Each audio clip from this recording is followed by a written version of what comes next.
you put a goal up where you was like, I want to earn or do 100K. Was it 100K? So that wasn't even a goal. That just like randomly happened. Hard. Let's get into this.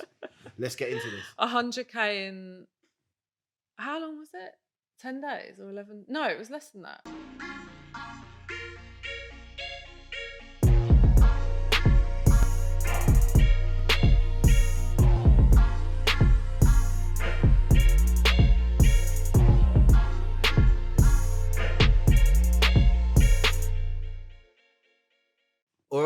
Alrighty. I am very excited about this episode. Are you? I am. Do you know why? Because I've known you for a long time. I haven't seen you, and your journey has been, I can only guess, quite crazy. Because back in the day when I knew you, you had man energy, and you were, how can I say it? You jump from a few things. Just a few things. Yeah. I think you jump from a few things. So this guest, the reason I'm really excited is because she's my first female guest, which is the first thing. And she is going to kick off what I call a l'entrepreneur, a lady entrepreneur. She absolutely domes it. Absolutely domes it. So we're going to get into that. But as you know, Journey Strong is about the journey. And without any further ado, I'm going to big up Sarah Akwisombe. Yeah. What you saying? I'm good. I feel like you're very far away from me. We are. There's distance. Yeah. It's a mind game. It's a mind game. All the lights. Yeah. Say the right thing, Sarah. I like that. It's the alter ego. You're talking to yourself. Yeah. Third person stuff. Yeah. I like it. That's when you know you're big, you know. Oh, yeah. Okay. That's when you know you're big, when you talk to yourself third person. Yeah. Love it. Is that actually true? Because that's just the first time that's happened. So. Yeah. I think he said, is it maybe a Kano lyric? Kano says something like it. And you know you're getting big when you talk about yourself in the third person. Okay. Love that. Okay, so Sarah Akwisombe. All right. The reason I find it very, very interesting because there's a new age of, let's call it people on the internet who are looking for various different ways that they can live life. I guess the dream is living life on your own terms. On your own terms, which is something that you've really done. Your whole support network is something I'm super proud of. I really look at it and I'm like, you inspire me. I'm new into this. Genuinely. Thank you. You smack it. I was just saying to Paige, you smack it. Like you're sick when it comes to it. But let's start off at the beginning. Yeah, let's go How early. How far do you want to go? So this is what we're gonna do. Let's get into the early stage. Where are you actually from, sir? Originally? Croydon. Really? Where we live now is literally directly behind the house that I grew up in. No way. We went back and bought the house on the road that like I loved when I was younger. What, for the nostalgic memory? Yeah. Sick. Yeah. Sick. So Croydon, born and bred. Okay, so you're talking Croydon. I mean, it's progressively probably got worse because I'd say back in the day when I sort of grew up in Croydon, it was probably a bit cooler. Yeah. Yeah. So much cooler. Jesus. It's kind of got a different name for itself then. But take me through let's start off with your sort of the school. What it was. What school did you go to? Wallingham. Did you? Yeah. No way. Is this when you're like, I went to Wallingham too? No, I didn't. I went to Woodcote, but really? Yeah. Okay, fair enough. So what was school life for you? Because you were the way I kind of knew you, apart from when we worked together, which we'll touch base on. Yeah. But you were an MC. Not when I was at school. No, but that's what I kind of knew you for. That's when I was like, oh, right, okay, that's what she's on. Yeah, so I kind of wanted to understand. I mean, MC is a very loose way of putting it. It was kind of more like novelty rap, I would say. I think MC is a bit too kind of you. But were you signed? In fact, let's not jump. Let's start off okay, so tell me a bit about your school life and the influences that you had there. I don't know. At school, I knew that I didn't want to fit, like, I didn't like that everyone just hung out with other people from school. And I just didn't like that it was very, like, enclosed.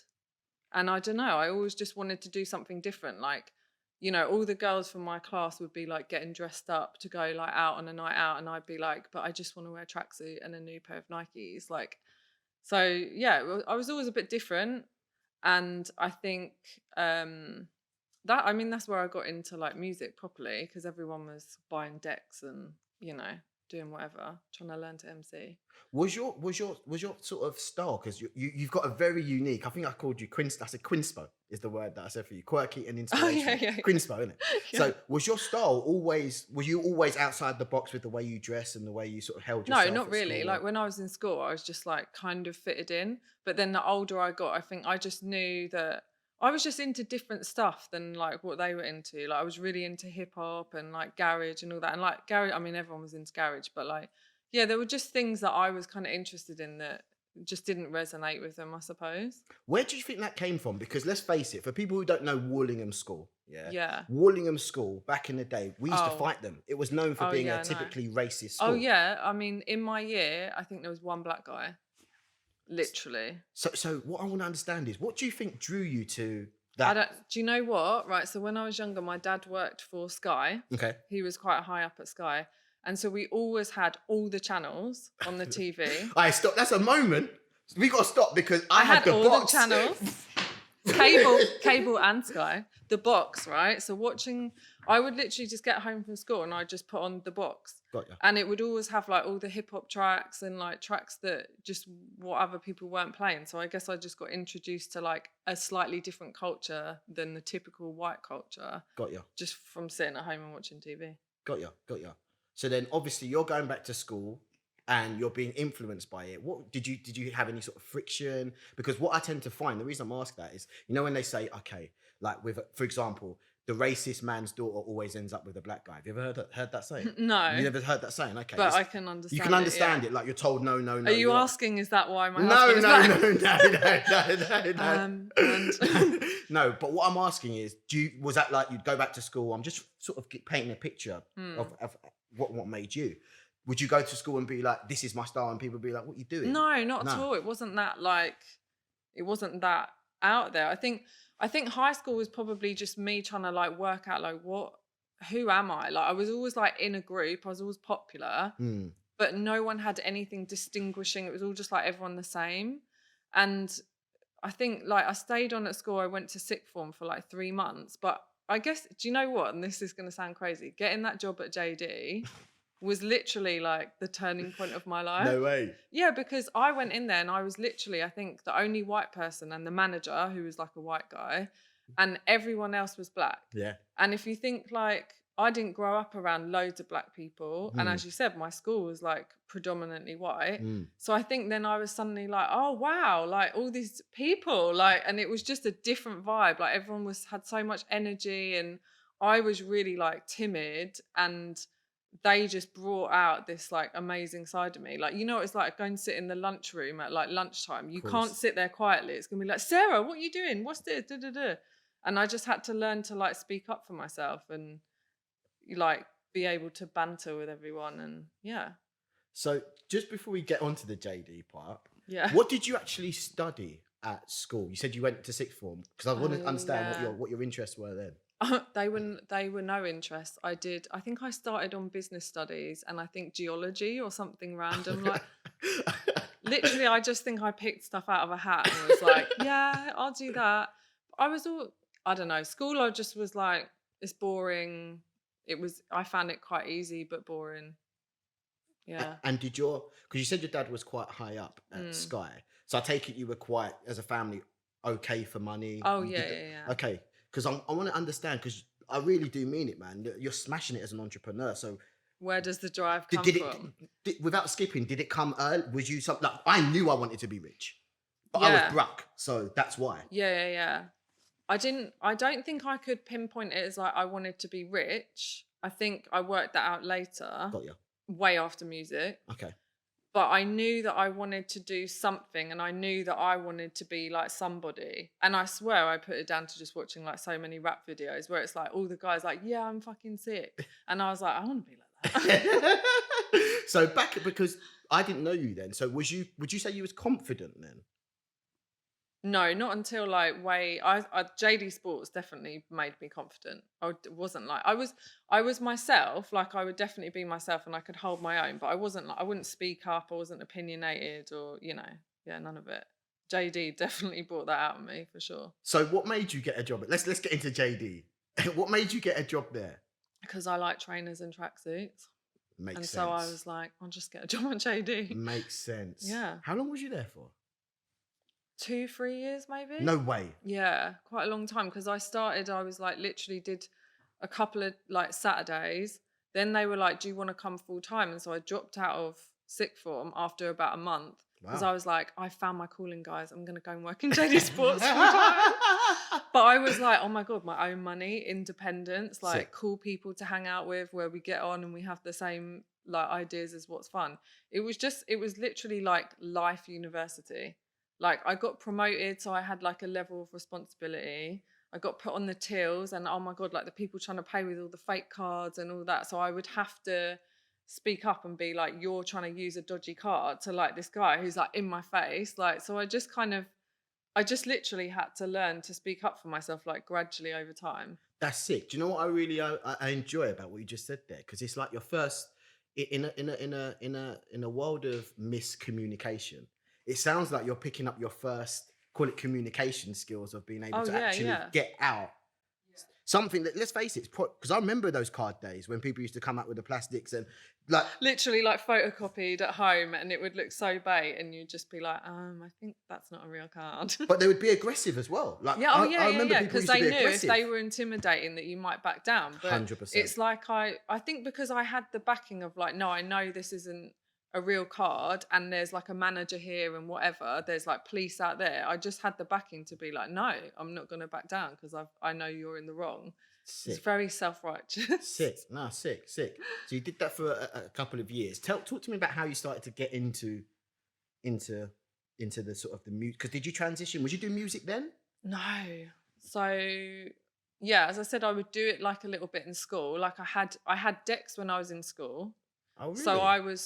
So I would go to like Big Apple, like try and buy records. I was so bloody scared. I would literally go in there and be like, can I have a record, please? And like, obviously they would give me like the shittest tunes. I'd like go upstairs. It was so intimidating. I've never can think of anything like in my entire life, like that was more intimidating. The Big Apple? Than going to Big Apple. Yeah. Like I'm sure to other people, it was like, oh, ha, ha, ha. To me, it's like so scary. But I fully rate you for that, because how many girl DJs were going in there? I don't even think I could say, maybe Lady Bex. I remember Lady don't know Bex. who anyone. Okay. Maybe 2. Yeah. So it going was in there buying really like records. male Of course. environment. Of like, course. And then you'd have to go up the stairs, and everyone would like see you come up the stairs, and I'd just be like, I don't even know how to put the needle in. Like, so I was into it then, but then I think like when I started working and everything, I just wasn't actively doing anything. But I'd always be that person. Like obviously we went out a lot then. Like it was like just turned 18, like go raving all the time. I was raving since I was like 13, so that's a lie. But I'd always be the person who like when the tunes came on that I liked, I'd be like in my friend's ear, like trying to rap all the lyrics, and they were like, "Fuck off, Sarah!" Like the more drunk you get, the more you try and like get in our face and rap. So I think there's a term for this, it's called sing-along-alitis. Did you know that? Drunk rapping. No, I didn't know that. But yeah, so I always knew that I was into it. And then I'm trying to think when I actually then, it was much later actually. I tried like a few different things. I worked in retail for ages, worked in a couple of bars. And then something must have twigged, like you need to get back into music. You'll see, like music is like an in and out of my life, like, and it probably always will be. Okay. And so I found this music college that was free, and they were doing like music production course. So I went and did that, loved it.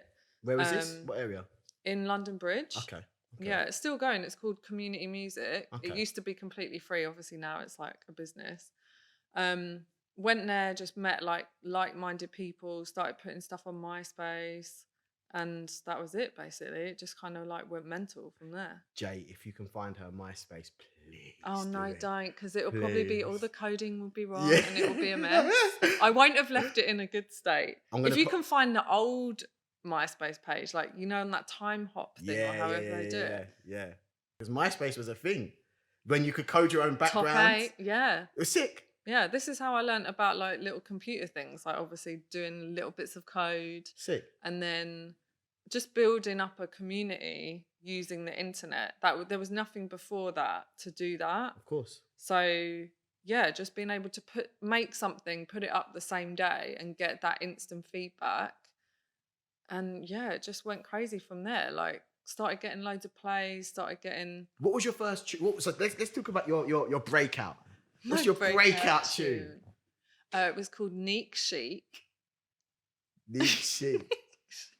You know we have to get into this. I can find it for you. If you can't find it, I'll find it Go for on. you. No, but let's talk about Neek Chic. Neek Because I remember Chic. you used to call people, you're a Neek. Is that what you were talking? Yeah, Is that yeah. what you're saying? You're a Neek. It was about being geeky but cool. Like, geeky but I'm cool with it. So it was all about how many... Go on. It was about how me and my friends like would make our own clothes, and we would like make songs in my dad's like spare room. That was basically the gist of the song. But do you know what the joke is, right? So I literally, I'm actually crying, you know. What? You're making me bust up. I'm actually Oh, crying. I was like, what, emotional? No. Oh my gosh, Okay. it's jokes. Go on. Oh, it's so funny. And I'm trying to describe the sound of it. It was like dun, dun, dun, dun, dun, dun, dun. It's like kind of like dubby, but like it's a weird sound. Like I can't even describe like what the sound is. And did you produce the song? Yeah, as well? so I made all the beats. Then I like set up a little studio in my dad's spare room, and yeah, we recorded it at home. Really rough. Then started doing like a few gigs, you know, like the worst gigs ever. Like, because I went to music college, they were like, we'll set you up with a gig. You turn up and it would be like in the park with like old people, children. That was my first gig. And me and my friend like, I'm not a geek, yeah, I'm a chic Nick, like shouting. And like, you know, no mic technique whatsoever, just like, ah. I'm not a geek, yo, I'm a chic Nick. And I bust like your mama with my 2 front teeth. I'm not a geek, yo, I'm Nick Chic. You can watch me every day of the week. So yeah, but basically we you know, I'd make tunes, upload them. And then I just one day I got this message from someone, and it was like, I'm a manager at ATC, which is like quite a big management agency. I'd no press, nothing. So he literally did his homework and found me. And he was like, oh, I manage Kate Nash, who was obviously like massive at the time. And like the company managed like Radiohead, like Master Shorty, Hadouken, like all these like kind of at the time like big artists. So I was like, oh, okay. And yeah, then went from that, got a publishing deal off the back of that with Pure Groove, which was like so Pure Groove is obviously like an old garage label. Obviously they went quiet for ages. Then they brought it back like around the time that I started doing music. So I was managed by my publisher was like the same publisher, or he used to manage the streets or something. Like there was this whole connection to like the beats and the streets. Wow. So I got in with like doing tracks for like Example and Professor Green and people like that. Big up these guys. Example, Pro Green, they're good guys, man. Yeah. Even Master Shorty was popping then. Yeah. So Shorty was doing popping. really, really well then, yeah. And he was obviously doing stuff with Labyrinth and so there was like a really good community. Cool. And I was kind of in it, but like, I don't know, I just didn't ever really kind of get properly through. I think like the first stuff I put out, even though it was crazy and it was all like raw and like made at home, it was never going to be like commercial, but it was probably the best music in terms of like the most raw, gritty. It was that like I honestly believe like some of those tracks now, if you play them now, like they still hold up because they don't have like a particular sound. They're just kind of like this weird mishmash of stuff. But then over time, I kind of like just kept evolving the sound so much to try and be like, oh, well, maybe I need to do it like this to like get a record deal, or maybe I need to do it like that to be more underground, and it just kind of kept changing. I never quite found my place with it. But saying that, I had some amazing stuff happen. Like I got to tour the world, do loads of festivals. We're going to get to this. You're Okay. giving away the gold. We're going to get to this. One thing I want to talk about, because I just think a name, words. If anyone knows me, words is sick. That's what I believe in. Words, language, self-talk, the whole lot. Yeah.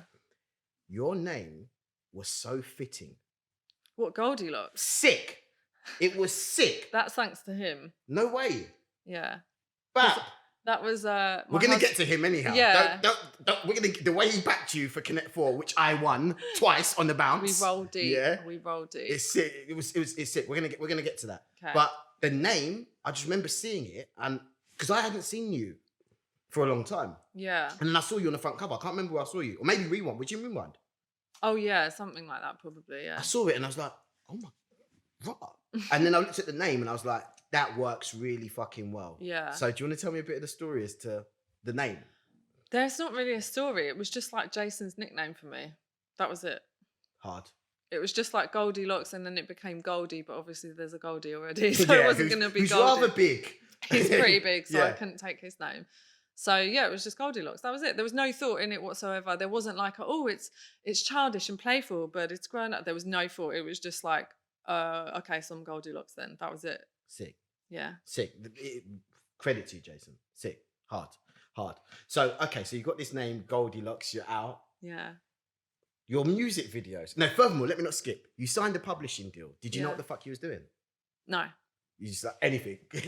Yeah. I remember being disappointed because at the same time, Kate had just got her deal. So we were both kind of coming up at around, this was before she kind of blew up. Me and Kate had the same manager, and at the same time, we were talking to all the same labels and stuff. And she got a deal. Well, I probably shouldn't say the number, but it was like 6-figure deal basically. And so I'm like, sick, I'm getting a 6-figure deal. Like, and then not realizing that she makes completely different music that's very commercial. Yeah, of course. And so, yeah, I remember being a bit disappointed, like with not getting a major deal. It was through a major, like it went up to a major, but it was like a subsidiary, you know? So I remember being like really gassed that like I'd got the deal and I could leave my job at Starbucks, because by then I worked at Starbucks. So I was really excited to be able to leave Starbucks. But yeah, it was, it felt a little bit disappointing because I think in my head, I was like, well, I'm with this major management label, and the other girl he's managed just got a 6-figure deal. Mine was like 20 grand, I think. Which is still like a fucking lot of money. Like, you know, I only spent it on studio stuff. And then I literally paid myself £500 a month for like a year or 2 years or something, or whatever, however long it would last for. And now I'm like, I wish I'd just like put a deposit on a flat in Brixton. Jesus. I tried to talk Jason into it at the time, and he did not want to live in Brixton. So there we go. I get that. I get that. Poetry. So one thing I would love to know and understand. So you had this deal, you signed it, 20 racks. Yeah. Was it like, talk people through like a because there's some people that won't understand the publishing deal. Was it a publishing deal? Yeah, I never got a record deal. Okay, you got a publishing deal. It was just publishing deal, yeah. So just talk them through it, because people think you get signed and it's that. Done. Ideally, it's from my understanding, and I should know this properly, but my understanding, it's an investment, right? So you're meant to go and use it as investment? Yeah. Yeah? Yeah, basically. But obviously most people need to live off it, you know? But I don't remember getting any advice, like even from my manager or from like the legal team. I remember one time with my management company, like whenever we would go out, because I started a night in a club and like all this stuff, and my manager would always be like, oh, because we lived in Croydon, had no car or whatever. He was like, oh, if you want, you know, just get a car home and put it on ATC. And I'm like thinking, oh, this is so nice. Like they're like letting me do cars, like they'll take us out for dinner, blah, blah, blah. Like a year later, you see like your payment come through and it's all like, you know, well, not Uber at the time, Addison Lee. And I'm like, what? I thought they were paying for this shit. And then it's like all comes off like the legal bills. Obviously they must have had like the most amazing legal team, which is great. But, you know, the legal bills and yeah, it was just, no one ever told me any of it. Like none of it. And you weren't ever advised to go and see like a legal team of your own and get seconds? No, because I guess the management company are like working on your behalf in theory, right? I like the word you just dropped there. I have to be like, they never did anything bad to me. Like ATC were always very good to me. That was the only thing I would say was like a confusion. But that was obviously based on just my naivety and them probably thinking, oh, she knows this stuff, blah, blah, blah, but just not knowing it. So they were always pretty good. But yeah, it's just, who's going to tell you about this stuff? You don't learn that about the music industry, do you? I mean, there's the amount of people that, and that's why I really like Jay-Z. He says it's the music business. Do you know what I mean? He stopped calling it an industry long time It's not ago. like for fun times, like, oh yeah, we like your music, so we'll. And like, I didn't understand at the time, like I'd have so many people, like label people and all these meetings, and they would just be like, we really love you, like we love what you're doing, you love what you're doing. And I'd leave and be like, sick, I'm going to get a deal. but there'd just never be a deal that came. And now I can see it. I'm like, well, it wasn't, and obviously your mind, you just go, well, you're shit then. But now I can look back and I'm like, I wasn't shit. I think they genuinely liked what I was doing, but it was never going to be in the charts. It was never going to be money making music. So of course they're not going to like make that investment. I can see that now, but I couldn't see it at the time. And do you think that did you think they ever looked at you and thought, how can we commercialize your sound? I think my management tried to do that. So I went and worked with Future Cut for quite a long time. Gotcha. Amazing guys. They'd just done Lily Allen's album. So we did some really sick stuff, but I think it was still a bit too cool. Like it still wasn't, we were doing like a kind of like 90s rave, like throwback kind of sound. But you know, like that, what's that Dizzy tune that was like a 90s throwback sort of tune? The Fix Up the Shop. No. Do you know the tune I'm talking about, Joe? How's it go? I can't think of how it goes, but there was a couple of songs he put out that were kind of like had that sort of 90s rave kind of like throwback loop in them kind of thing. Okay. So we kind of took like that and tried to build that out into like a sound. And that was doing really well, but just none of it ever quite connected, obviously. What would you say your biggest banger was? That's really hard because, probably Waste Man that I did with Frisco. So the mad thing is, a couple of days ago, I watched a video of it. Oh, no. I've got the video of it. Oh, no. I've got the video of it. You go to a door and you're walking your bedroom, you're doing some secret steps. I'm drawing for you. You're doing some secret steps and then you knock on the door and just go in on some guy. Yeah, and then there's like a bit where we throw an egg at his head and the egg is like, it's such shit graphics. Do you know who made that video? Charlie Sloth. No way. Yes, that was Charlie Sloth getting into making videos. He was like, so we knew each other. He was like, let me do this video for you in Frisco. And we were like, all right. Charlie Sloth, like, you know, he wasn't who he is now, basically. And yeah, like this video is just so jokes. Like, yeah, like a little egg. And they sort of videoed it like spinning round and then cut it in. But it's literally like so cut and paste. Like it's embarrassing, but also hilarious. We're going to definitely cut to that. I know you are. She likes you, so I left it at that. I'll turn around, but I know where your house is. I'll throw eggs each time I'm passing. Rub a few breaks on the front windscreen. I'm number one on the terrorism team. So talk to me about, because you said you toured all around the world. Yeah, not all around the world. I didn't get to go to Asia, but we went to America quite a few times, like Europe. I mean, we were basically in a different nightclub in Europe every weekend for, I don't know, 2-3 years. Sick. Yeah, but it was like experience-wise, well. Yeah. But see, like obviously with my brother, I understand. Were you playing to sort of decent crowds? No, we were playing to so we'd get put on at like 3 a.m. playing to a crowd that have no idea who you are. They've been raving to like whatever tunes they want to play. And then it's like, oh, hey, there's a live set from this girl who's playing songs that she made in her dad's bedroom, like that have no cultural relevance in Ukraine or wherever we are. Like, it's like, you know, tunes that you'd understand if you come from Croydon. And they would just stand there and just be like, you know, and it was, but again, it was so confidence building. Like, you know, I always say it now. I'm like, there's people who literally like shit themselves over having to do Insta stories. And I'm like, you worry about doing fucking Insta stories in the comfort of your own home behind a screen. I had to go to these mental clubs in like where everyone was drunk, on drugs, whatever, in your face, literally throwing shit at me, saying, you're shit, get on the stage. Or like once we performed at Tea in the Park. I was so excited. Scotland? Yeah. I was so excited. We got in, we did a lot of stuff with Red Bull. I did the Red Bull Music Academy. And so we got in with Red Bull, so we got to do all the Red Bull music stages. And I remember being like, right, this is it. This is going to be our moment. Take off. And it's like we got put on at the exact same time as Lady Gaga on another stage. And there was literally a tent that should have held like 2,000 people with literally like 2 people in it. And me and Jason, we just had this code. It was like, if it's a shit gig, literally do like 30 seconds of each tune and then like wheel it up, do 30 seconds of the next tune, wheel up. We'll keep the energy, but we can get off stage in like 15 minutes. Like that was our code, because we're like, what's the point in doing an hour if like there's no one fucking there? Love that. So we just had this like little code of like how to get off the stage. Love that. But so many gigs like that. It was character building. What was the P's like? Were you earning well then? I mean, no, I would say like it felt like a lot of money. No, I wouldn't say it felt like a lot of money. It felt like good money, considering it was like, oh, I'm doing it, I'm making music and we're getting to go to Milan or wherever. But when you really like think like, no, I know the value of what people do.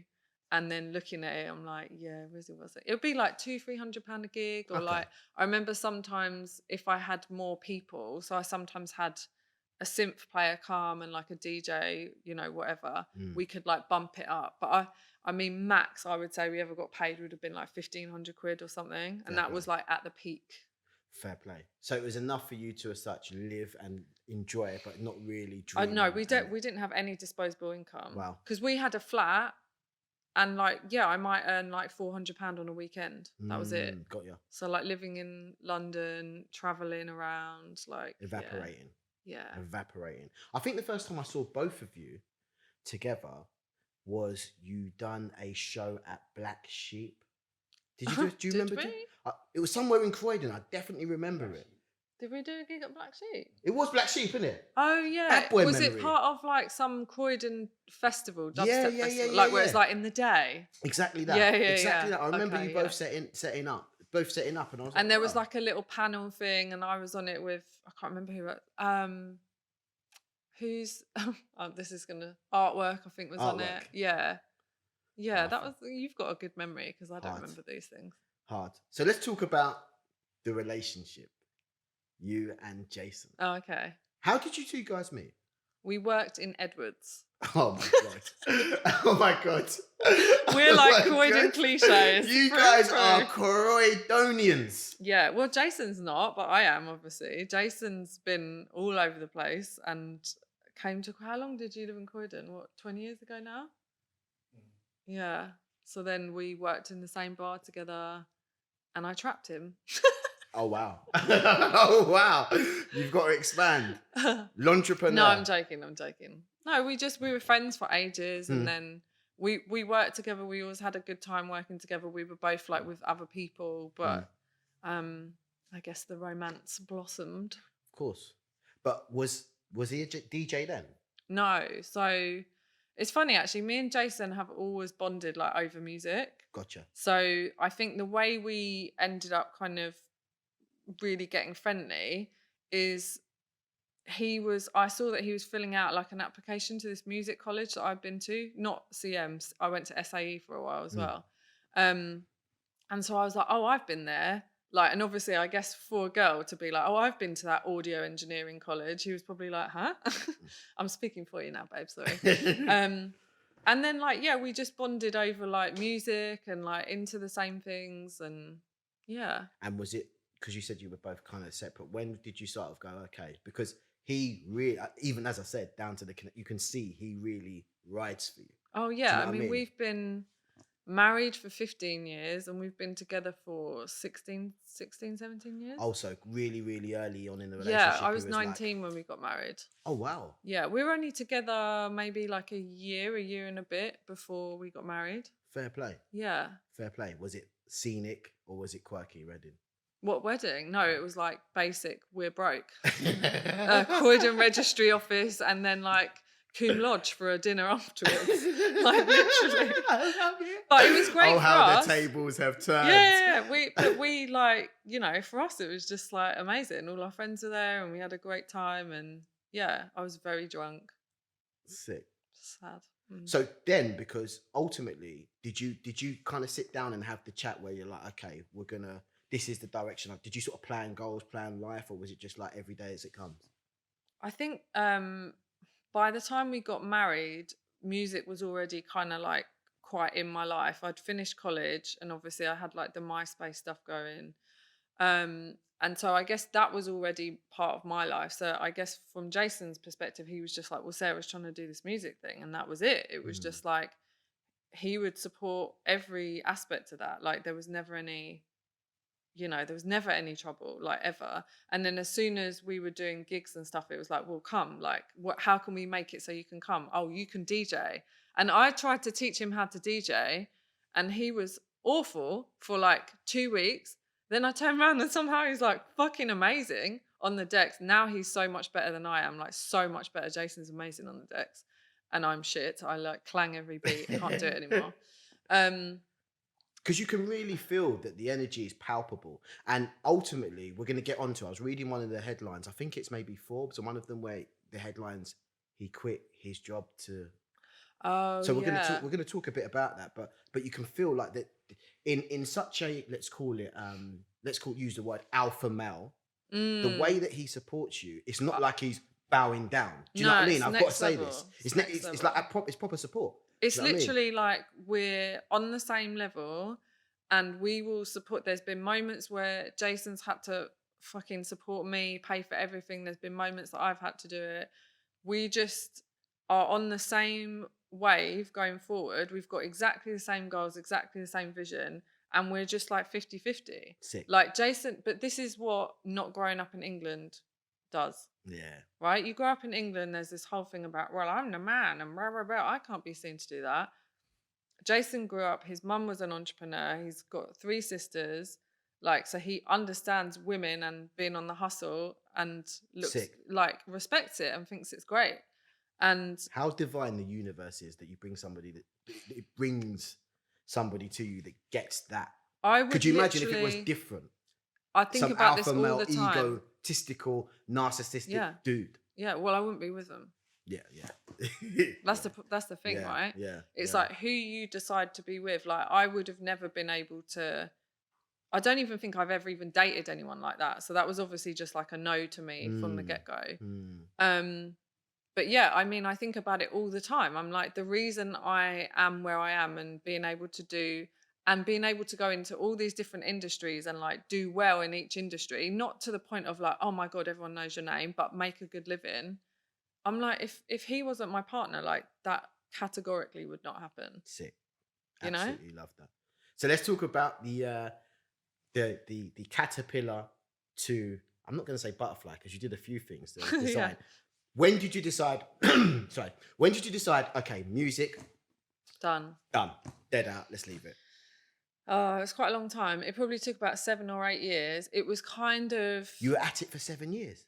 Yeah, 7 or 8 years, yeah. From MySpace up to like when I was working with your brother and Scream and all that kind of thing. Did I ever work with Scream? I don't think so. Maybe we started something. Yeah, I would say it's about 7 or 8 years. I think I just got bitter.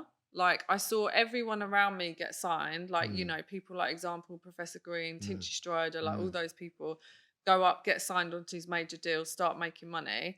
I'd gone in a different direction, but nothing was in alignment. Like, I didn't know what I wanted. I couldn't express what I wanted. I didn't know what scene I wanted to be in or what I represented. It was either like, because you know, the music industry is very like in boxes. You're either a rap artist or you're an underground club artist with all the cool graphics and like, you know, or you're Lily Allen. Like, there was just no crossover. And as you can see, I'm someone who goes in and out and crosses into lots of things. I've got so many different types of music that I'm into. So I just kind of got like bored of it. Not bored of it, I loved it, but I was bitter of it. And like looking back, I think I wouldn't say I was depressed, but I was definitely very negative. And yeah, I think I don't know, it just got to a point and I was like, I need to just take a break from it. Like, it just doesn't feel kind of that amazing anymore. And I was like, let me take a little break for like 2-3 months and like see how I get on, just not going in the studio. And then before I knew it, it was like 2 years. And I was like, well, that's that then. So what did you do then? Because ultimately you said that you weren't earning well then. I take it, was you good with money savings? What happened then? So we wanted to have a family. Okay. Right? And we were like, we can't do all this traveling around. Like, you know, I'm the woman. I can't be in a club at 3 a.m. with people smoking cigarettes in my face while I'm pregnant. Like, you know, DJs can go and do that. Women can't. So I stopped doing music. I was doing like youth work, like working with kids in gangs, making music and doing studio and stuff with them. So that was paying me like enough. Got pregnant. Was that an official role or did you just fall into that? No, I just fell into it. Sick. Someone knew someone. But I loved it. Really fulfilling. Again, taught me to like how to, you're sitting in rooms with guys that have just like openly talking about how they just murdered someone. I'm like, okay, so should we do some music? Wow. Should we make some beats, guys? So yeah, it's just all these things have just taught me to like kind of hold my own, really. I guess this is what, do you know what? Because I really love this. I have to jump in because sometimes as you get to what your career is now, some people who don't know you will question and be like, what gives her the fucking authority? But all of this is showing the character, building it, shaping, like you actually can stand up and hold your own. So you're not just actually just saying some bullshit. You're actually saying stuff based upon living it. It's fucking sick. Yeah, it's 15 years of lived experience in about 10 different industries where I had to like reinvent myself numerous times, have my own business all the way throughout. Like when I was doing music, I was putting my own records out. I made my own little label, put other people on it. Like, but yeah, you just learn the whole way along. And so it took me a long time with what I'm doing now. Oh, I thank you. No, seriously. This is why I love this journey strong. I didn't know this about you. Yeah. I didn't know this about you. Yeah. So I'm speaking from the voice. Obviously, I'm an ultra positive person, but I've got to drop it and go, well, especially my audience might look at you and go, who the fuck is this girl? Yeah. Do you know what I mean? Like, what gives her? Because what you're doing now, levels, and it's only going to grow. So it's nice to see that this is what you've done and these are the skills you've learned. Like communication is a big fucking skill that most people will, and I hate this weasel word, never, ever, ever get anywhere close to being good at. Genuinely. Because they just speak. They don't actually understand. Do you know what I mean? And what you're talking about they're not, now, they're talking theory, but without the lived experience. Bap. It's like, you know, the things you learn from sitting in a room full of kids that are in gangs and like being able to make them like you or like, you know, build rapport so that they trust you and that they're going to get on a song and start rapping about what's going on and letting their life out, you know, and then be able to like hold it down. Like there's just things that you learn in those kind of situations that I'm like, how would you learn that from just like going, oh, I'm a life coach or whatever? You're not going to like learn it. So sick. So sick. So, okay, 2 years. What were you doing in those 2 years? You said the youth work. What was the transition into the next, let's call it the next creative role? The next creative. So, the timeline gets mixed up, but me and my friend Lois, who you know, we started a business together that was just like a little, because she was, she's a makeup artist. She did all this beauty stuff. And I was like, well, I kind of know how to run a business. I've like been doing music for all this time. Let's do this little business. So we did that for a while. It was never like a proper business. It was just kind of like side hustle money kind of thing. What was it? We do like, it was like mobile makeup artists. Okay. So now, I mean, there's loads of stuff like that. Lois was doing this. Yeah, I think we probably asked you for some advice. Or, I think so. And Eleanor will know. Yeah. So we did that for a while, but it wasn't ever like making enough money to live on. And then got pregnant and then was like, well, I better get a job then. So went and got like a proper job. What was it? Again, it was like kind of youth worky type thing at this place called Liberty, which is a really good marketing agency. Had the baby and then... How old was you when you had your first baby? 27. Okay. Yeah, I wasn't that young. Okay. So after 3 months of having a baby, I was like, okay, we were literally living in one room at my mum's house, the three of us, trying to buy our first home. And so I was like, okay, I'm going to go and get this job. And I saw an ad that was just like, and it just said entrepreneur in the ad. And I was like, well, that's me. So I applied for this job and it was like 40 grand a year. And I was like, I'll never get this. But I was just like, fuck it, I'm going to try anyway. So I went and applied, lo and behold, like got this job because I just did. Can we stop for a second? 40 racks a year. Yeah. I'd never earned that kind of money. So this is what I want to talk about because when you're going, oh, I'm never going to get it. Nowadays, people will be like, what's 40 racks? Yeah, what's 40 bags? The most I'd probably earned at that point was like £18,000 a year. So you're talking about 2x I'd never even really had a full-time job. There we go. So I was like, 40 grand, like, okay. We're about to be rich. Yeah, but literally, it was so I got the job and it was like the first time we had any disposable income. Wow. Yeah. What was that like? Freaking out? Fashion? It was like good. We like started saving and I wasn't going crazy, but it was just nice to like earn a bit of money. But that was a great job. It was in a tech startup. And so I learned so much. I had an incredible boss who basically just like mentored me through this whole thing, was like, here's 25 grand, go and build a crowdfunding platform that does X, Y, Z, but you got to do it on your own. And it was just like having other people's money to be like, well, let's make this thing then. And then made it. And that was really good. Did you have to manage a team, project manage? It was like me and like one or two other people, like literally like bare bones startup. Go on. But reporting up to like a bigger team. That lost funding after a year, so I went and worked at another kind of tech startup-y place, and that was awful. And I got fired within like 6 months. What for? Just, I couldn't even really tell you. I was like let go, but it was like first one in, last one out. Yeah, it was basically like, we pay you 40 grand, so you're one of the highest paid members of this team. We expect you to be here. And I'm like, I have a 3-month-old baby, and if I don't leave at 5, I will not see her today. And it was a woman CEO, so I just was like, come on, like, get it. Connect with me. Yeah, but they just, obviously, it just didn't work out. So yeah, I left that, and that was when I was like, okay, I'll be an interior designer. Because this was a big part of your life, and I've seen some of your stuff. Yeah. So, do you know what I like about it? You'd see it and you'd be able to notice straight away and get it. Send me some stuff. So yeah, we can I will link do. to it. But you can notice straight away it is that Quinspo. I'm going to make that a thing, you know. Yeah, I'm going to make it a thing. Quirky and inspirational. Yeah. Quinspo. I think I've just always, like, whatever I've done, I've always been able to put, like, what is the Sarah Akwisombe, like, thing on it. So whether it was music, whether it was doing tech startup, whether it was doing interior design, I always just have been able to be like, that's my look and that's how I do it. Sick. Yeah. Sick. So talk to me about this then. Because it's another creative side of you you're bringing out. Did you make that into a business? What happened there? Talk to me about the whole. It started as a blog.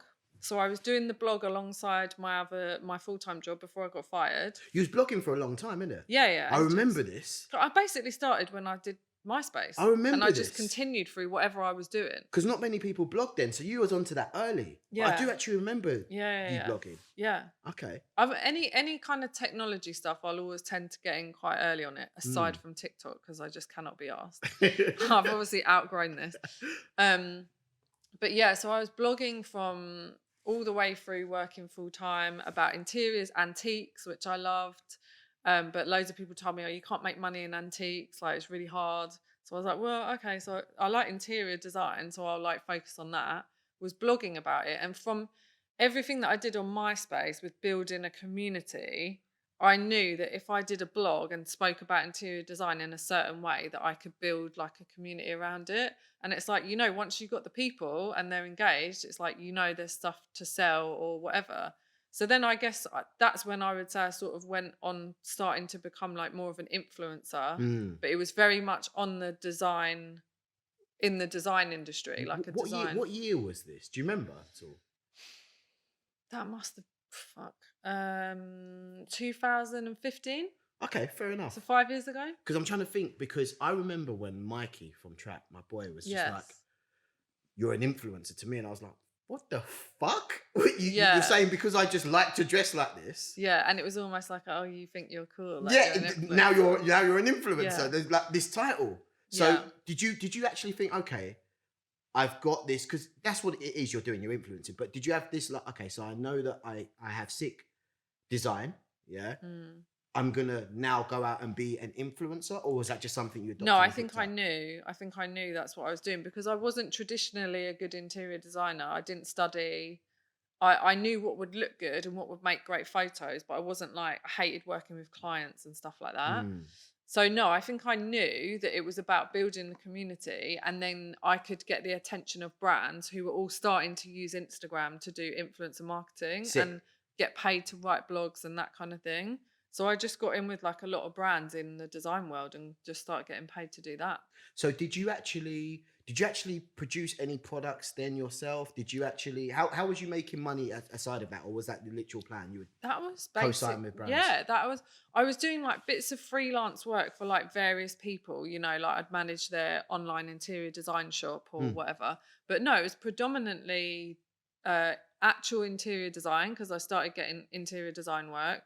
Styling, so I would work on like shoots for like Marks and Spencer's home or something, and I'd like iron like curtains all day. How did you get this type of work though? Oh, do you know what? I always just know people. Go on. Like I'm good at building out networks, I think. Weirdly, because I'm not even like a really sociable person. Like I just think because I've been in all these different industries and like the club scene when you're younger, like they all grow up to become like bloody creative director of this magazine. And look at Mikey, you know? So it's like, Mikey was like sending me the first ever t-shirts they made in a pizza box to like wear on stage at like Yo-Yo or whatever. Go on. Yo-Yo was a spot. Yeah. I remember. Yeah, that was fun. They were good gigs. Yeah. They were one of the better gigs. Yo-Yo was sick. But yeah, so like, you know, when you just are sociable, I think music really introduced me to a lot of people that ended up going on to do other stuff. But generally, I just always keep if I meet people, I'm like, interesting. Okay, I'm always just, I'll be helpful to that person, or I'll try and hook them up to somebody or whatever. I like being a connector as well. So to be fair, I was speaking to a couple of, obviously, you know, my VA is bang into you, Amanda. And one thing I was asking for a bit of feedback, and she was just like, she delivers a lot of value up front. Oh, that's which is that's a lovely thing to have said about you, isn't it? Like, let's face it. And I think this is one of the keys to life. So to know that that's call it a networking skill that you've picked up and adopted, good stuff. Yeah, good stuff. Yeah. So let's talk about when you was doing interior design. Was you making any decent? Was you making guap? Yeah, we did some. I wouldn't say like loads, but at the time, again, it's like at the time, making quite good money. We did like quite a few good brand collabs. Excuse me. So yeah, all right money. But I would say it was when I started teaching people how to blog, and then it's just like, that's when it all went crazy. So what happened there? How did you get into that? So because I got fired, and so people knew me as a blogger when I got fired. Then they saw when you say people knew you, what was your sort of already audience? had the blog. What was your audience like? Into people that liked interior design. But I'm talking about numbers wise. Was that a big thing then? I don't know, because it was Instagram wasn't even really a thing. Of course. So like it was whoever read my blog. Got ya.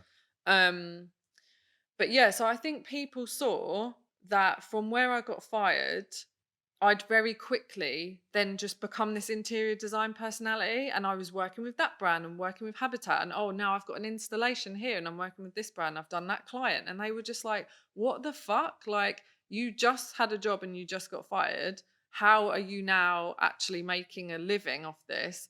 And that's what they all wanted. They're just like, we've been doing interior design for ages and we haven't made it a living. And so I was like, well, I can tell you how. Sick. So did you was it a plan? Because I've got a saying on a lot of my content that I say, the way to smash anything is be seen, then become indispensable. It's like my motto. It's like one of my sayings. Be seen, then become indispensable. Did you actually think like, okay, this is what I'm going to do. I'm just going to appear everywhere with my flavor? Did you do any of that type of thinking? I don't know if in terms of the different industries. No, not in this. I'm talking about when I did interiors. Design. Because look what you did. Like, you're working with big labels quickly. I think it was because I had such a unique style, and there was no one that was doing that. Like, at that time, interior design's come a long way. Like, especially on what's on Instagram, it's very cool now. Then it wasn't cool. It was just like all shabby chic and like grey Farrow & Ball paint. And I came and was like, how about we paint this neon pink? And so I had like, I think just younger people that were like more kind of trend led. Okay. Yeah. And so I think I just had my own look, and it was as Instagram started growing, so then they wanted to try stuff out on Instagram. And was you on Instagram back then? Yeah, so then I went on to Instagram, and started using it to really like build out what I was doing with interior design. Sick. Yeah. So then, with regards to actually teaching people, what happened? Was it? Did you go, I'm going to set up a course? What was? Yeah, it was. So, for some reason, I just had all this knowledge about how to do online courses and stuff, because I'd always just listen to like random podcasts and like passive income, this and online courses, and like had no need for it, but I just would listen. Was you a big reader, or just like a lot of books, a lot of podcasts, so I'd always been reading, Rich Dad, Poor Dad, The Secret. I'd always be like, what's the thing in my mind I'm trying to manifest.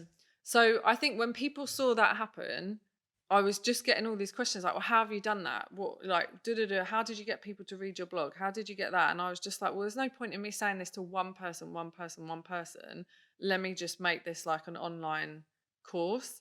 And it was just like a webinar kind of thing, like tune in every week. And yeah, I think I tried to put out courses about interior design. That flopped, like badly. And then I was like, let me teach them about blogging. And I just got in at the perfect time for like the wave rising of interior design and Instagram and everything and blogging. So I just got in like right at the right time. And it was, Noble Blog School, how to start a blog. Sick. And I think like the first So that's time... how Noble, because it started Noble Blog School. That was what it was originally. And we just talked about blogging. And I think that first course, I remember making like over 10 grand or something. And so I was just like, okay, I'm onto something here. Like, go on, forget everything else. go on. Yeah. So what happened? Did you think, would you plan the course? Was you impromptu? No. Impromptu, Rago. I just would literally be like, what are all your questions around da-da-da? And then I'd write down all their answers and then be like, in week 1, we will cover this. And then I'd be like, deliver it. Then I'd say, oh, so next week we're going to talk about, I don't know, how to write content. What are your questions around how to write content? And they would go A, B, C, D, E. And then I'd be like, A, B, C, D, E. And then I'd get on next week and go, so blah, blah, blah, blah, blah. And just talk through what they needed to know. So I just, from working in the tech startups, that's all that shit I learned there. Is like, have you read Lean Startup? Yeah, of course. Yeah, so like how to make a minimum viable product, just MVP, test it as you go. Like 100%. So I used all those principles in that. But one thing I will say though, is you had experience. Yeah. I don't think it sounds like you were just chatting shit. No, I knew because I'd built the blog and I'd done it. Exactly. So it wasn't like... But you're giving them what they actually... I take it, you're giving them what they wanted rather than just absolutely anything. An encyclopedia of everything I know. It was like, what are the key problems they've got? And I'll answer those. And so, Can I just stop for really 1 second? Because I really, again, you're saying things in my mind's just... I watched something the other day and it was like, the quickest way to get rich is to find out people's problems. I don't use that word, but challenges and solve them. So what you've done is you built a course. I'm not sure if you knew this, but you built a course solving problems. Yeah. It's hard. Yeah. Well, it's easy. No, as in hard, as in I'm talking straight. Oh. Come on, you're a rapper. I'm out of touch with the lingo, okay? Sick. That's really, really, really, that's really inspiring. I know people are going to take massive, massive gems from that. That's really, really sick. So, okay, cool. So you then were doing this school. How were you promoting it? Like Instagram, the blog, Facebook. Yeah, just socials. Nice. And what would people do? Pay a sub? What was it? No, it was just ridiculously cheap. It was like 80 quid or something for 4 weeks, like crazy cheap. Wow. Yeah, underpriced myself. Did you talk to anyone about the prices, or did you do what typically most people think? They think, Jesus, who am I to charge like £500? Yeah. And I feel really... And I just thought, oh yeah, I don't know, like £69. Like it was just a number pulled out of the air. Gotcha. And at the time, I don't think I could have charged any more because I just wasn't ready to charge more. I hadn't gone through all the experiences, so. I do enjoy that. I like the confidence of being able to say that, because now, again, we're gonna get to this, but let's talk about transitioning. Was you setting goals for yourself, Marcus? You said you went in the first 10 grand. I was really... I should have brought it, but I don't know where it is. I always had this like book. It was like it's a big like A3 kind of like padded book. And from 2013, I think, I was sticking stuff in there being like, I'm going to be a millionaire. Like, this is the car I'm going to have. These are the antiques I'm going to collect. Like a picture of the BMW 1 Series, which we ended up getting. Good. Like, I was so gassed when we got that. Send me the antiques. I've got to see what your oh, yeah, was. so funny. Like, so I had this book and I would just put in like, it was just like a book of self-development. So like we moved house like a few months ago. So like I don't know where it is at the moment, but I still every year or so I'll go in it and stick more stuff in it. I'll write like where I'm at. Every year I would put my New Year's like goals in there and stuff. So I've got this like book of documented like where I've been trying to get to. So I always had ideas. I always knew where I wanted to go, but I found it very hard to like speak that for a long time. Especially when I was doing music. If someone was like, where do you want to get to with music? I would have never been able to be like, oh, I want to be the next Pharrell. I would have just been like, oh, I don't know. Like, why do you think that is? I don't know. I just was like, just kind of like trying to be too cool. Gotcha. And like didn't know that there's like power in kind of just speaking being vulnerable. Into existence. Yeah. I was so out of alignment. I think that's why I was kind of like not depressed, but I was quite negative about music because I was so out of alignment with what I wanted inside, which was like, I want to be like the next Pharrell. Amen. Amen. But I could never say it. And now I look back now and I'm like, if you just fucking said it to people, I reckon people would have helped you make that happen. Oh my gosh. But I just couldn't. I couldn't say it. It was like I couldn't, it's like would never come out because it was just too vulnerable. It was too like letting people into my world. And also, I think the thing about it as well, because I'm massively into this, I love it so bad. I think the thing about it is when you say it, like you said, you're now open because you've got to fucking prove it, or you just become that guy that just talks. Do you know what I mean? So I think for a long time, people hold the power because it's all possible. Look, you're fucking doing it. But the power within, they just go, you know what?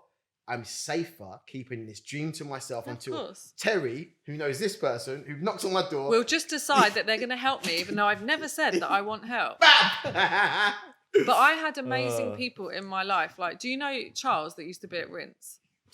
Probably. You'll know him from around the way. Yeah. Like, Charles was managing me for a while, and I remember this one time that he sat down with me and he was like, you need to tell me exactly what you want. And I literally heard myself say, like, I want to be the next Pharrell. And then what came out of my mouth was just like waffle shit.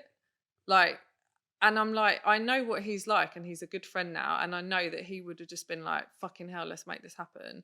And so it kind of, that's like, I don't really have any regrets, but I look back and I'm like, if only. And do you know what? I like the fact you're taking responsibility in that, because in life, we miss so many fucking opportunities because we're not willing to actually say it. We say some other fucking bullshit, and then people have to take you for face value. Yeah. Unless you get the people that call you out. Yeah. And that's what I love. I mean, again. And even then, you've got to know how to get to someone's core where they're going to then just be like, okay, yeah, what I really want, which is hard. 100%. And I'm like quite, you know, I'm not an emotional person. Like, I'm quite like hard, you know? Yeah. So I can imagine breaking through the layer for yourself. Yeah, I couldn't even admit it to myself, like, let alone like admit it to another person. It just felt like fucking lying down naked. Like, do you know what I mean? Like, I just couldn't do it. So what got you to start leveling up? Because now you're taking, I mean, I can't wait to get to that part, but now you're taking big fucking confident steps. But what got you to start going, all right, I'm going to start doing this and I'm just going to build myself a real career from this? I think I've always been good at being an action taker. Like, I've never had that negative voice that's like, oh, don't do that, people think it's shit. I've never had that. I just couldn't like speak what I wanted. Got you. So I've always been very good at action taking. I've always got a million ideas, and my first voice always goes, that's a fucking sick idea. Everyone's going to love that. It's almost like I have the reverse to what everyone else has. So yeah, I don't know, just started doing it. Obviously then when I did the blog school and it went really well, I was just like, oh, okay. Like, so, you know, you just get a bit more like, like feeling yourself. You get bigger. So what'd you go and from now there? I'm like this. You're smack. Listen, I'm looking forward to this one. Okay. But okay, where did you go from the blog school? What happened next? What was the next step? That was just, it was building out more courses about different aspects of, about Instagram, about this, about that. Built that out into a business school. And that's basically what we've been doing for like the last 4 or 5 years. And it's just been growing every year. Because you do live events now, don't you? Well, I remember there was a stage where you were doing live events because you popped up and somebody was like, "Yeah, that's what she's doing now." And I went on your maybe Insta, because I wasn't on Insta. I've only really seen it come, but I went on it. Yeah. And I remember you standing up talking in front. There's probably, of recollection, maybe 60-ish people there. Oh yeah, so I did this event. I just get bored. I love to switch up the formula of things. So you know how people do like panel events and it's like everyone's sitting there talking. And I was like, well, that doesn't feel like very good for the audience. Like, it's not that interactive. So I was like, what if we do it as like, you remember? Did you ever watch like, you know, TFI Friday, where they're like all in the space and they're all part of it? And so I was like, let's just do that. We'll make everyone part of the audience. And like, I'll walk around and talk to people like a TV show. I was like 9 months pregnant. It's like, let me go around, like, talk to people. So yeah, we do events. We do like online courses. We've done like kind of 2-day events, like all just around building a business as a woman, basically. Sick. Yeah. Did you actually home in, because you've niched that really, really well, and I know you've got a coach that's absolutely smashing it as well. Yeah. I don't know much about him, but I know that he's obviously domed the game. But did you actually go, all right, so my niche now is I know this. I know I've got this. I'm confident. I'm going to focus in on women. Because at the time... It's all just been an evolution. Gotcha. So it wasn't like... It started off as Noble Blog School. It was like, anyone's welcome. We focus on blogging. Then it was like, okay, we do Instagram. And it just...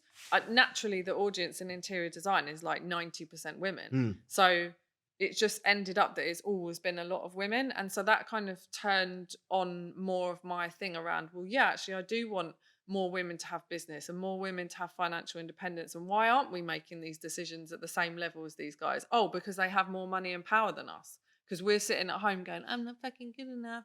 Da, da, da, da, da. So I was like, okay, this is my mission now. This is the mission, is to like get more money into women's hands, because how on earth are we ever going to get to the point of being able to rearrange those things? Sick. And you know, with regards to when you actually started homing in on the whole, like, let's get women doing it, did you get any sort of backlash? No, because my audience has always been like 90% women, so they're just like, yeah, cool. Do you believe that also, big point, that as long as you start taking steps, more will be revealed to you? Oh yeah, like obviously now I coach people, and I talk to so many of the people I'm coaching, they're trying to like see the whole journey, and I'm like, mate, like, I would not have told you I'd be coaching now. I wouldn't have told you I'd be doing anything that I'm doing now. I just thought I was doing an interior design blog and that it would give me some extra money. Like, you don't know. You've just got to do, and it will work itself out. Hard.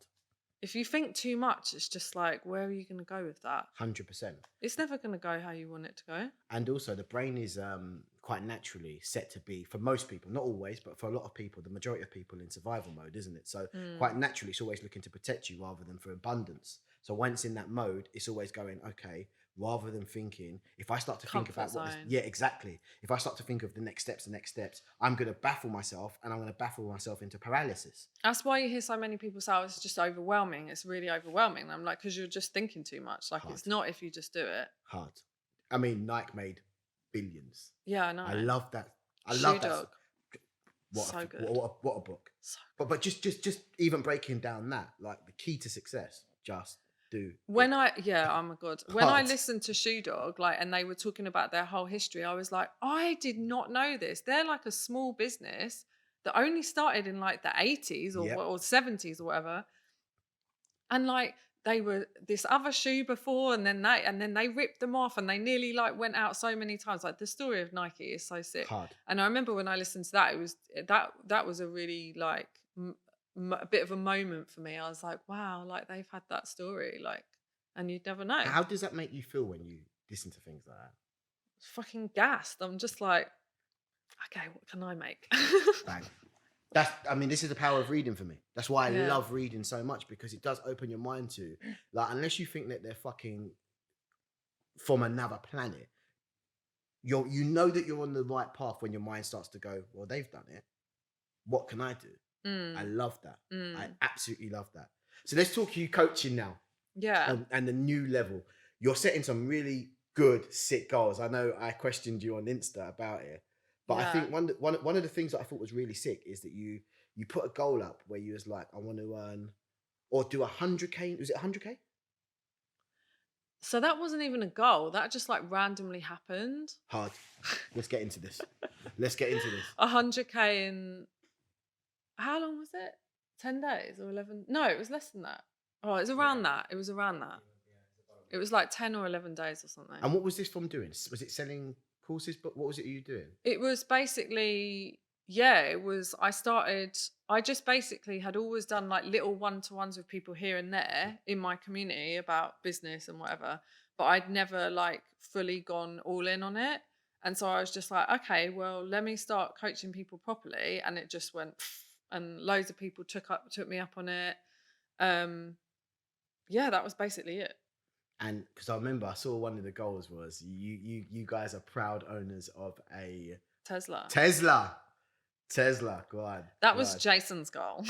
Go on. The electric vehicle. Jason's goal that I have been caught up in as well. Go on. So ultimately, when you decided to do that, because what I don't want people to think is, I don't want people to go, bang, she just, even though there's probably a bit of universal power, energy, whatever, alignment and frequency. Yeah. Was there like a strategy?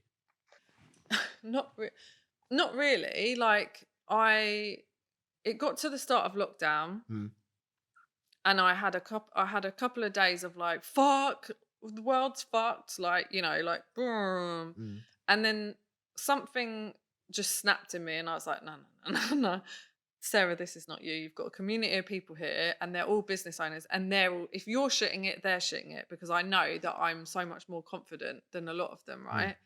So I was like, okay, I need to like I need to step into like really being a leader now. This is like where it's going to happen.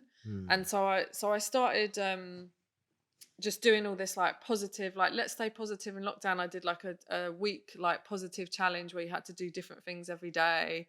And I just started, it wasn't even about business. It was just like, we have to keep our mindset up. Like, and so I was like doing these different things every day. And then off the back of me doing that, someone sent me, Louis, who's my coach now, sent me one of his videos and were like, I think you'll like this. And I watched it and was like, oh yeah, this is sick. Really liked it. So I started following him. This is all just completely off chance. Started following him and then was paying more attention to what he was doing. And I've always said like, yeah, I want to make 1 million. I didn't know, I knew it could happen, but I was kind of like, oh, we did like 180 last year, so maybe we could do like 300 this year if we like scale these things. Then maybe we could do 500. It seemed like it was like 5-6 years away, and I was like, I'm just sick of it now. I just want it now. So I was like, okay, I like this guy. He's got money and he's done this and he understands. Do you know what? I've been looking for like a coach, mentor, whatever you want to call him, for the longest time. Really? The longest time. I wanted someone who had a young family like me, who understood what it meant to be a personal brand, and who had made the kind of money that I want to make. I could not find anyone who could do all those 3 things. I found people who'd made the money, didn't understand having a personal brand. People who had those 2 things didn't have a family. And I was like, they have to have these things. And then it's like Louis comes along and I'm like, oh, that's not who I thought it was going to be, but okay. Shall I tell you the sickest, again, another sick thing, you're just jogging my mind. I dropped a post about mentors. Like, I feel massively, like, I think it's massively important to find mentors. Yeah. Oh, yeah. But I get questions all the fucking time, and I know you do, where people see your story or journey and they have some attachment to you, but you know you're not the right person for them. They just almost just go, let me just come attach to you. And I say there's 2 types of mentors. You have a general mentor, yeah, which is somebody who's been successful. Then you have what you've just described there, which is sick. And this is what I like, because I feel that it can accelerate you so much faster, is a specific mentor where you have rules. Like you said, he had to be a family person, had to be somebody who understands branding. And what was the third rule you said? Had to have made the money that I want to make. Money you made. So it was really key that you search for that, because otherwise you could have just found somebody who was more of a specific mentor. Yeah, and I've tried that with people. Sorry, before. general mentor. Yeah, I've had people that are good at their certain area, but not like they're more of a like strategist or like a coach, I would say. And then like obviously, yeah, meeting Louis, it's just like an actual real life mentor. Yeah. So what happened? Did you guys start to sort of? So we started working together, and he was just, I can't even, it's really hard to, like, I feel like I've known him literally a lifetime. We've only been working together for like 10 weeks. It's kind of crazy. No.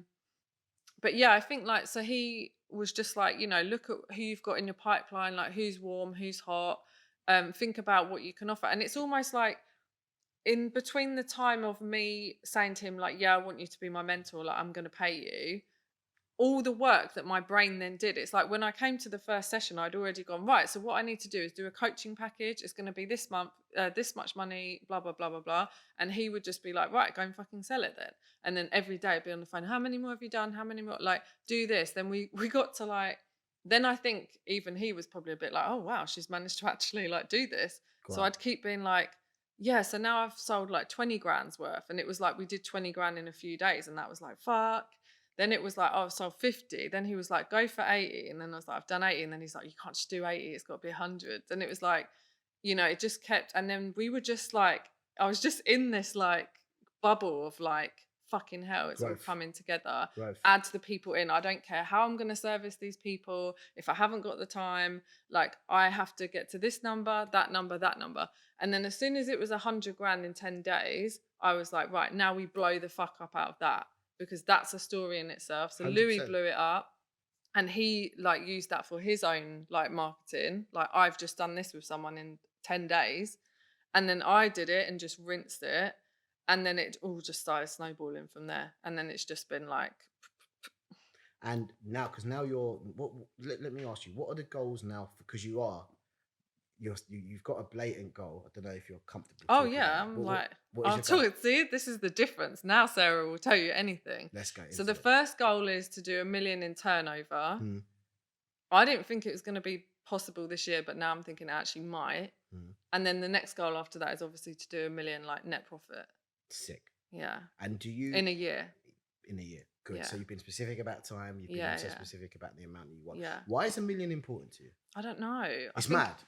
I remember when I first made my first M. You're like, I guess it's more. Jim Rohn has something which I'm going to give to you. In fact, can you grab me one? Yeah. Jim Rohn has something that I'm going to give to you. Yeah. And he literally says, grab 2, 1 for Jason as well, please. He says, become a millionaire, not for the money, but what it will make of you to become that person. Exactly. That's exactly what it is.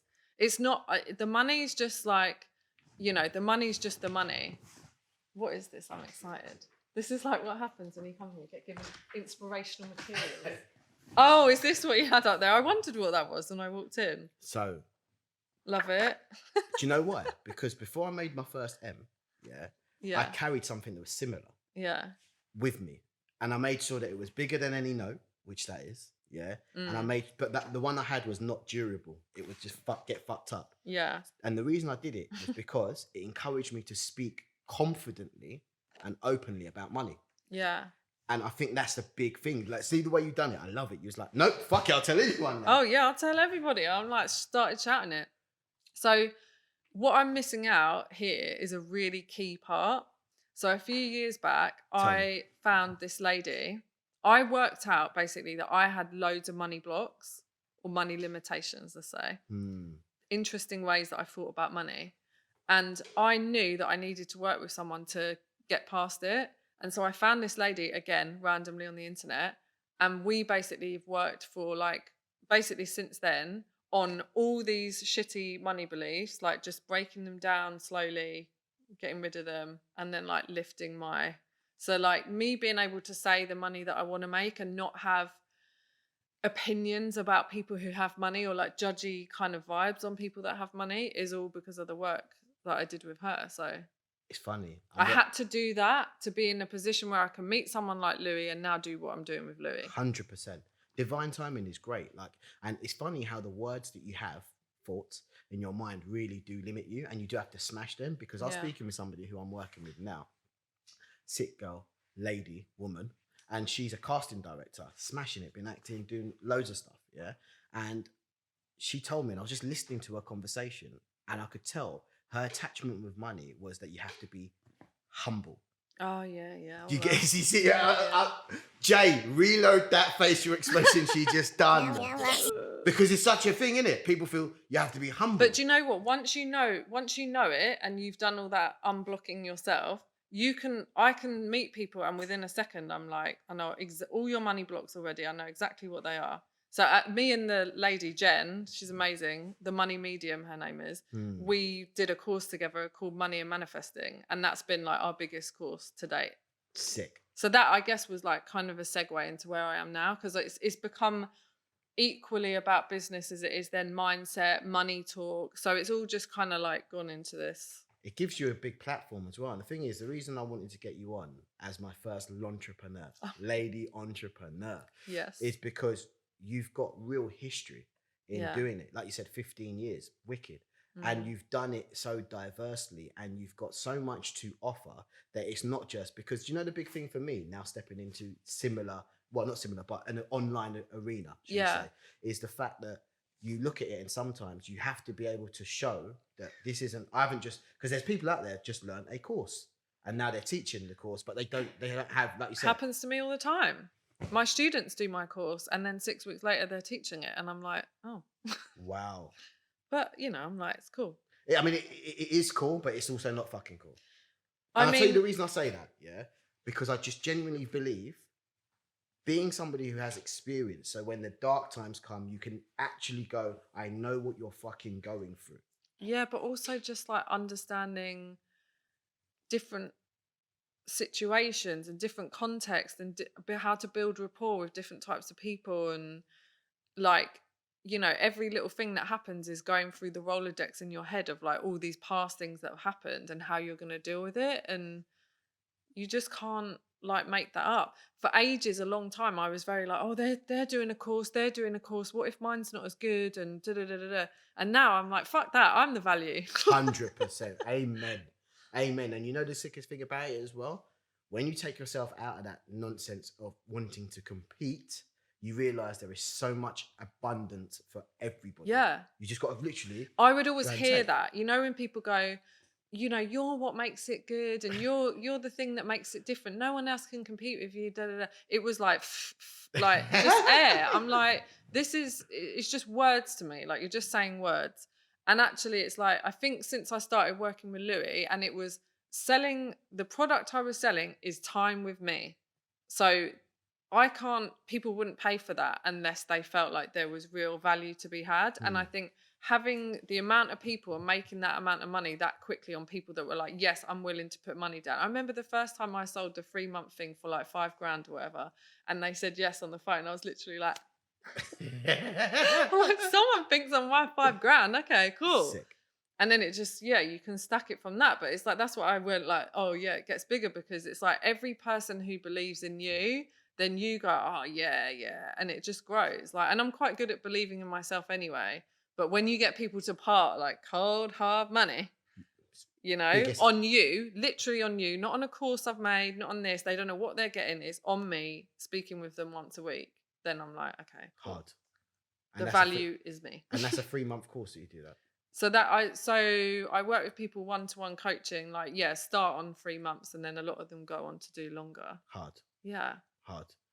Well, listen, Sarah, I'm super gassed you come on. I know that people are going to get so much value from this. I hope so. No, you don't have to hope. We don't use those weasel words. You are accomplished. Okay. I'm so genuinely thankful. Yeah. Thankful to learn about your story, because I didn't know a lot. Yeah. And I'm going to push this because I really do think there are so many nuggets. And the great thing about it, throughout the whole lot of your journey, you're not one of these people that have now got money and has changed up into this fucking snob or any different person, because that's a big mental barrier for people when it comes to money as well. They feel like, if I make a lot of money, if I earn a lot of money, I'll be a douche. Exactly that. Exactly that. And it's a big one. And you're living fucking proof. Yeah. And you're teaching people how to do it as well in their own way. It's fucking sick. Yeah. In a year's time, I might be a douche though, when I've made $1 million. Disclaimer. Sarah comes back shades like, what do you want from me? Listen, I massively appreciate you coming through. Thank you. Massively appreciate it. You too. Take it easy. Good. Cash my check.